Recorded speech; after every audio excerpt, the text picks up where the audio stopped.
Hello, my name is Cody LaRue, and today I'm going to be talking about my field-based activity number 4, preparing students for a global society, for the class EDU 541 School in Society.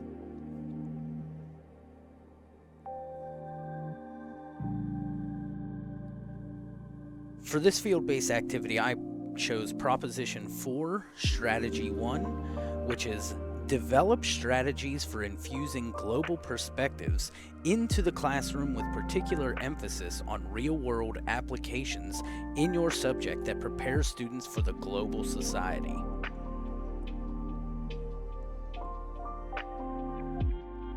Globalization. Globalization is the integration of international economies, politics, and culture.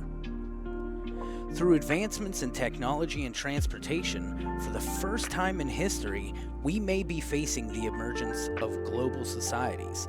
And I say maybe in a very loose term because we pretty much are facing the emergence of global societies, or at least one giant global society, because never before in the history of the world have we ever been so connected.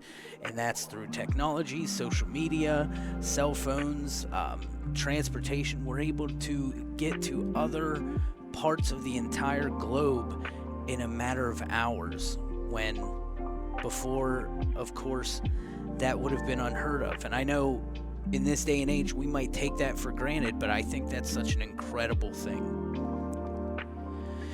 International trade, politics, and the sharing of cultures is nothing new. What defines the global society is that people are completely connected to each other. Now we know so much more about other societies, other cultures, or rather, we should. And that's going to bring me to my next point. The importance of global perspective. Preparing for the future. Some theorists have argued that multicultural education is a necessary ingredient of a quality education, because we need to be able to step outside of our own culture to learn from other people by being diverse, by this variation that creates a whole other system where we can learn from each other and grow and progress as one great big society. Enabling students to develop a global perspective assists them in attaining future employment.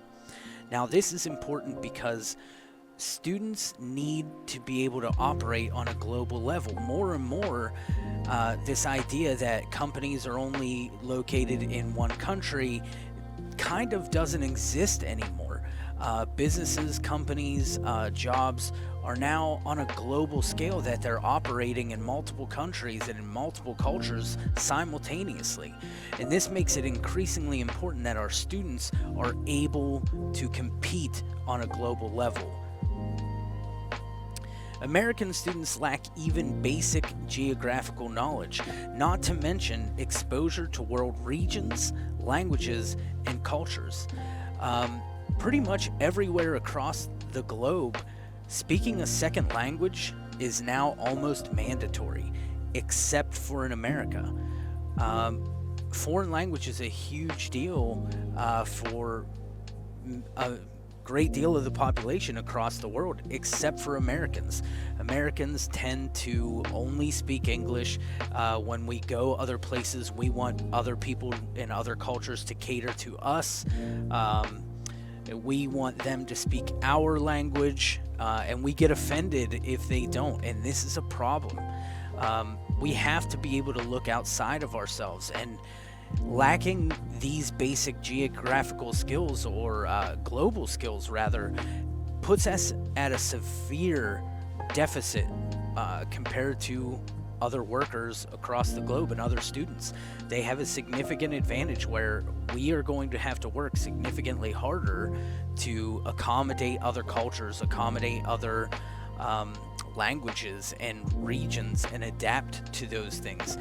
Essentially, we're not as marketable on the global scale because we lack this basic global knowledge.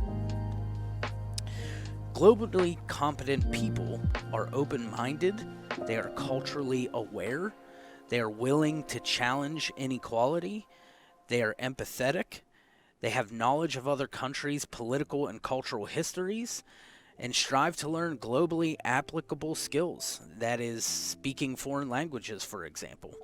These things are important, as we just discussed, but being open-minded, being culturally aware, being able to challenge inequality, and being empathetic, these are things that typically are not known to be part of the American culture, especially in this day and age. How many Americans do you know that watch world global news and know about elections in other countries, or rather care about elections in other countries? However, people in Europe and people in various other countries and other parts of the world are watching our current election with bated breath. They are genuinely interested in what America does. Not just because America is a superpower in the world, but because they genuinely care about the political histories and goings on in other parts of the world outside of their own country. Strategies to global perspective implementation. Multicultural education should not be seen as its own separate subject. Multicultural education is more than content. It includes policy, learning climate, instructional delivery, leadership and evaluation. We can't teach this thing as a one-off lesson and then move about the rest of the chapter or curriculum. This has to be integrated as a part of a system. In K through 12 schools, where the educational processes focuses on teaching eclectic bodies of knowledge and skills, teachers need to use multicultural education to promote such highly valued outcomes as human development, educational equality, academic excellence, and democratic citizenship. Like I just mentioned, these things are all soft skills, essentially, that need to be implemented as part of our lessons, as part of our curriculum, as part of everything that we do from the bottom up. How to implement this global perspective? It must be a part of everything that happens in the educational process. Like I just said, it can't be its own separate subject. It can't be just one class that you take called Global Perspective or Multicultural Education. It needs to be in every single subject, every lesson, every example. If we can add some global perspective, it will benefit us. We can allow students to be self-reflective in projects and classwork because it is also important to understand ourselves and our own culture. Actually, one of the most important things that we can do before implementing this multicultural education is to know our own culture, know our own faults, our own biases. And if we understand those things, then we can look outside of our culture and outside of ourselves and start to get the perspective of how the rest of the world operates. We need to incorporate multicultural examples into every subject and lesson. For example, using ethnic demographics in math to teach percentages, ratios, and probabilities.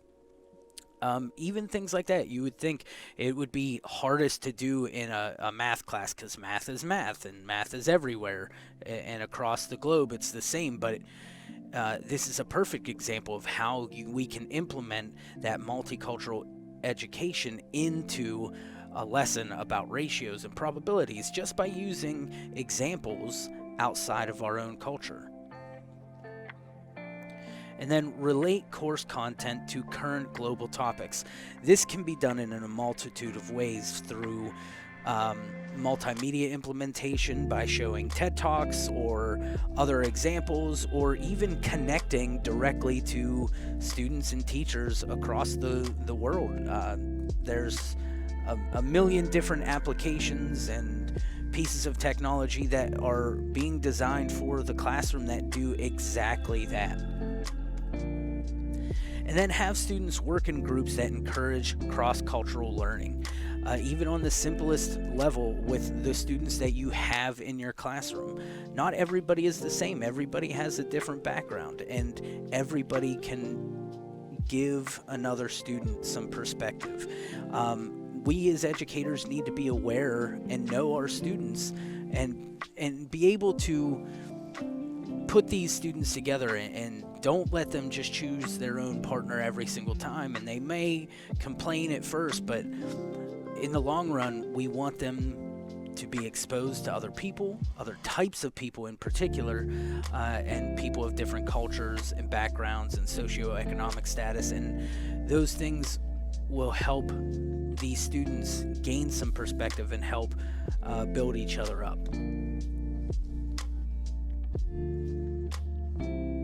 Field educator observation. My field educator is a 11th and 12th grade English teacher named Barbara Panazik. I've talked about her in some of my other videos, but if this is your first time, Barb, I notice, especially when it comes to global perspective, she places significant focus on choosing literature by authors who are people of color, or LGBTQ members, etc. Basically any minority group. She places a lot of priority in choosing literature that is outside of what our current students have been used to. She challenges them to move outside of their own comfort zone, and I think that's something that's important. I will say that she has gotten a lot of backlash from that. Some students complain, why do I have to learn this, blah, blah, blah. But I think it's those attitudes in particular that we're trying to challenge. We don't want students to get comfortable or become xenophobic in their attitudes and looking at things outside of themselves. We want them to be able to accept other cultures. She uses grammar lessons that incorporate language that is culturally diverse. She uses euphemisms and vocabulary that, once again, challenge the comfort zone of her students. Students learn about regional specific language around the world compared to phrases common in their area. I think this is one that is particularly effective. People like to know how someone else from a different culture says something. For example, here in the Ohio Valley region, we call that carbonated beverage that you drink pop, and that's very specific to this Midwestern kind of region. If you move south, everything becomes Coke, and other parts of like New England, it's strictly soda pop. So I think even those little things kids really get a kick out of, and it helps bridge the gap into learning some of these more culturally diverse lessons. And then she creates learning objectives that incorporate multicultural aspects, such as students will be able to write persuasively about social justice concerns. That's what we talked about a little bit earlier, about using current global events. Right now, culture is such a hot button issue with the racial divide in America in 2020 and the pandemic, and how the world is treating the coronavirus and dealing with it. I think this is a perfect time to really branch outside of ourselves and look at things from a global scale. Implementing global perspective in multimedia and design. In my classroom, I'm a vocational classroom, so I'm very heavily based in projects, and projects need to be structured from clients' of varying cultures, and I put clients in quotes because obviously I do have real clients, but um, I'm using these projects as if the students were doing them for clients of varying cultures. Perhaps they're making a billboard that's going to show in a different country. And like I just said, those regional turns of phrase like pop, those things matter. If I'm creating a campaign for a beverage that exists in England, by chance, if I have the word pop on there, they're probably not going to understand what I'm talking about. So that those global perspectives, at least in the world of graphic design, matter. Using projects based on the self will incorporate presentations featuring elements of cultural self-reflection.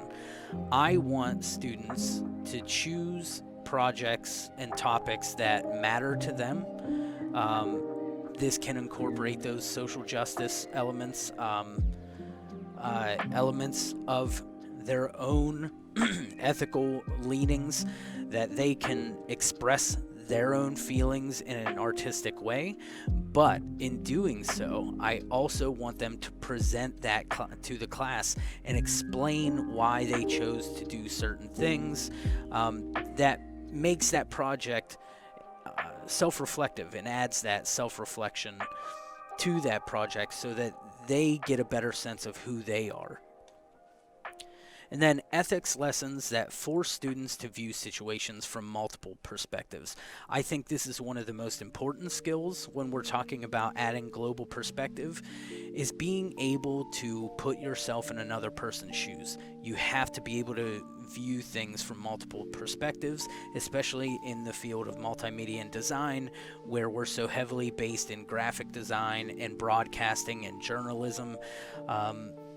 You have to have that ethical background and be able to look at a situation from multiple perspectives and determine what is the most ethical thing to do. And then extensive demographic research to fuel project design choices. This is something that I've already pushed, but never really added the global perspective to. My students always design things with specific demographics in mind. If they're creating an ad campaign, they need to know who is the target demographic for that ad, who is spending the money to buy those things, if we're doing corporate design, for example.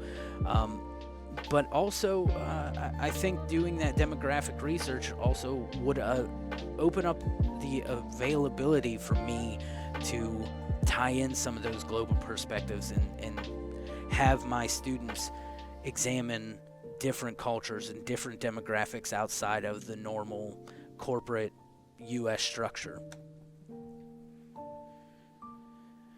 In conclusion, through technology and transportation, the world is growing closer together.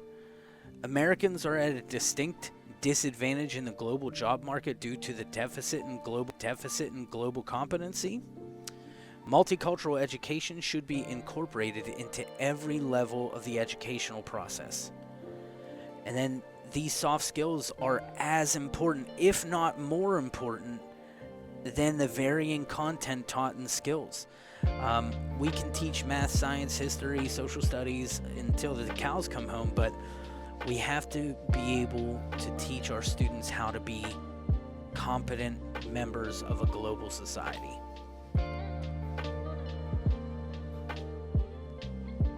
Here's a look at my resources. Please feel free to like, comment, and share your perspectives down below. If you have any other questions for me, leave a comment and I'll be sure to get back to you as soon as possible. Thank you so much for your time and listening to what I had to say today. Thanks.